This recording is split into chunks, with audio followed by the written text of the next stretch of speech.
بسم اللہ الرحمن الرحیم۔ عید کے دن روزہ رکھنا شرعی طور پہ کیسا عمل ہے؟ عید کے دنوں میں روزہ رکھنا ممنوع، سخت کبیرہ اور عمل حرام ہے، ناجائز ہے عید کے دن روزہ رکھنا۔ سیدنا عمر فاروق رضی اللہ تعالیٰ عنہ سے روایت ہے، اور یہ بخاری شریف کی حدیث مبارکہ ہے، صفحہ نمبر 835 پہ،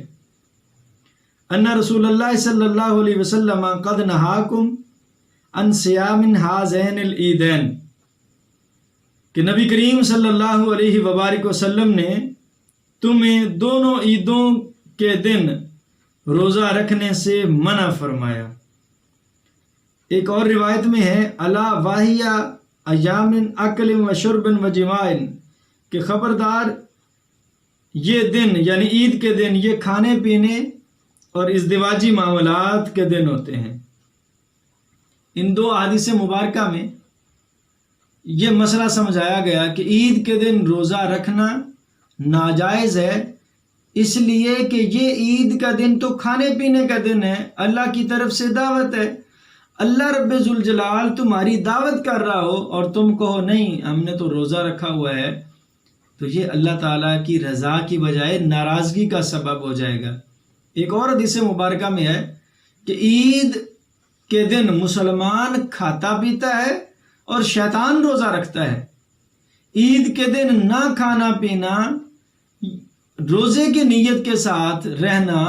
یہ تو شیطان کا کام ہے۔ عید کے دن شیطان کا روزہ ہوتا ہے اور مسلمان اللہ کا رزق کھاتا ہے، اللہ کی دعوت سے لطف اندوز ہوتا ہے۔ اور بعض مقامات پہ کچھ جاہل لوگ عید کے دن روزے کی نیت کر لیتے ہیں اور پھر کہتے ہیں کہ جب جناب گوشت بن جائے گا اس دن اس وقت ہم اس کھانے کے ساتھ افطار کر لیں گے۔ تو بھی شریعت اسلامیہ میں ایسے تو روزے کا کوئی کنسپٹ ہی نہیں ہے کہ ایک گھر میں 10 بجے ہی قربانی کا جانور تیار ہو گیا، کھانا بن گیا تو وہ روزہ 10 بجے افطار کرے، اور کسی کے گھر میں گوشت 12 بجے آ رہا ہے تو وہ 12 بجے افطار کرے، کسی کا زور کے بعد آ رہا ہے، کسی کا عصر کے بعد آ رہا ہے۔ تو جب اسے گوشت میسر آ رہا ہے وہ مختلف اوقات میں لوگ روزے افطار کرتے جائیں، ایسا تو کوئی کنسپٹ نہیں ہے اسلام میں کہ کسی کا روزہ 10 بجے افطار ہو اور کسی کا عصر کے وقت افطار ہو، تو ایسا نہیں ہے۔ ہاں، جو مسئلہ ہے کہ قربانی والے دن آپ اس دن کا پہلا کھانا قربانی کے گوشت سے کھائیں، اس ارادے اور نیت کے ساتھ کہ میرے رب کی دعوت ہے اور آج کے دن کا پہلا کھانا میں اپنے رب کی دعوت سے کھاؤں گا، تو اس پر سنت کا ثواب ہے کہ نبی کریم صلی اللہ علیہ وبارک وسلم بھی قربانی والے دن پہلا کھانا تناول فرماتے تو قربانی کے گوشت سے تناول فرماتے تھے۔ یہ سنت عمل ہے، یعنی بغیر روزے کی نیت کے، روزے کی نیت نہیں ہے، بغیر روزے کی نیت کے اگر اس دن کا پہلا کھانا آپ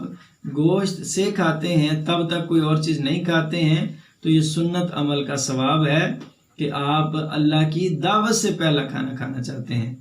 ہاں، البتہ روزے کی نیت نہیں ہے، روزے کی نیت کریں گے تو یہ عمل حرام ہو جائے گا، یہ کبیرہ عمل ہے، یہ ممنوع ہے، ایسا نہیں کرنا چاہیے۔ ایک موقع پہ یہی حدیث مبارکہ بیان کی گئی تو ایک بزرگ تھے، نام لینے کی ضرورت نہیں ہے، انہوں نے کہا نہیں جناب قاری صاحب عید کے دن بھی روزہ رکھنا چاہیے۔ میں نے کہا بابا جی یہ تو احادیث مبارکہ آ گئی، بخاری کی حدیث آ گئی ہے، مشکات کی حدیث آ گئی ہے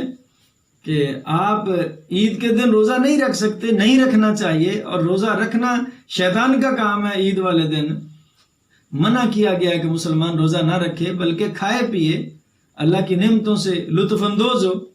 اس نے کہا جی اصل میں روزے کی نیت تو کر لینی چاہیے، روزہ رکھنا چاہیے جس کی قربانی ہو۔ تو میں نے پھر سمجھایا کہ یہ کیسا روزہ ہوا کہ جو حدیث میں بھی منع ہے، اور پھر افطاری کا وقت کسی کا کسی وقت ہو رہا ہے، کسی کا کسی وقت ہو رہا ہے، تو یہ کیسا روزہ ہے؟ تو انہوں نے کہا نہیں افطاری بھی جلدی ہو جاتی ہے اس کی، وہ یوں ہو جاتی ہے کہ جب جانور کو ذبح کرتے ہیں تو خون سے انگلی لگا کے اسے چاٹ لیتے ہیں تو بس وہ روزہ افطار ہو جاتا ہے. یعنی یہ جہالت کی انتہا ہے. میں نے کہا بابا جی یہ تو ایک تو روزے کی نیت حرام ہے اور دوسرا ناپاک نجس اور پلید چیز کے ساتھ آپ افطار کر رہے ہیں. یعنی شراب، پیشاب، خون اور مردار یہ ایک طرح کا حرام ہے. جیسے شراب کے ساتھ کوئی افطار کرے یا جیسے پیشاب کوئی بندہ پیے، جیسے پیشاب اور شراب نجس، پلید اور حرام ہے، اسی طرح خون بھی نجس، پلید اور حرام ہے کہ خون کا تو استعمال نہیں کیا جا سکتا. قرآن پاک نے اس کو نجس کہا ہے خون کو، اور ذبح کرتے ہی ہم اس لیے ہیں کہ وہ جو نجس خون ہے وہ گوشت سے نکل جائے، بجائے اس کے کہ کوئی ایسی غلط فہمی میں پڑا ہوا ہو کہ ایک روزے کی نیت کرے اور پھر افطار بھی اس شے سے کرے جو ناپاک اور حرام ہے اور جسے قرآن نے حرام کہہ دیا ہے، جسے حدیث نے ناپاک کہہ دیا ہے. تو ایسی کسی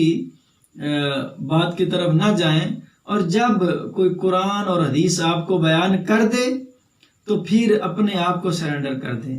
اپنے آپ کو ہینڈز اپ کر لیں قرآن حدیث کے سامنے.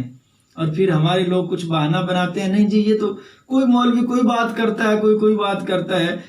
پھر یہ بھی کہہ دیا کہ یہ ہم نے بھی تو علماء سے سنا. میں نے کہا یہ عالم دین کسی کی بات ہو ہی نہیں سکتی،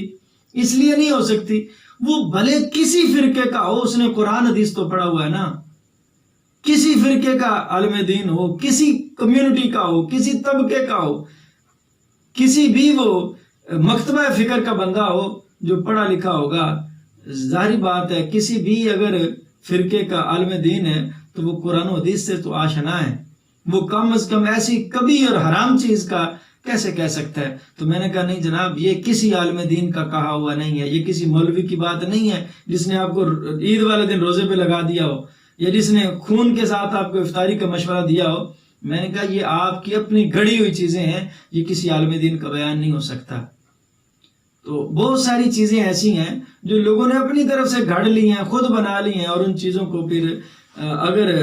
آپ انکار کرتے ہیں کہ یہ غلط ہے، قرآن حدیث کے خلاف ہے، تو پھر وہ کسی نہ کسی بندے سے منسوب کر دیں گے کہ ہم نے بھی تو فلاں کسی بندے سے سنا تھا، وہ عالم دین تھا، مولوی تھا، ایسا تھا.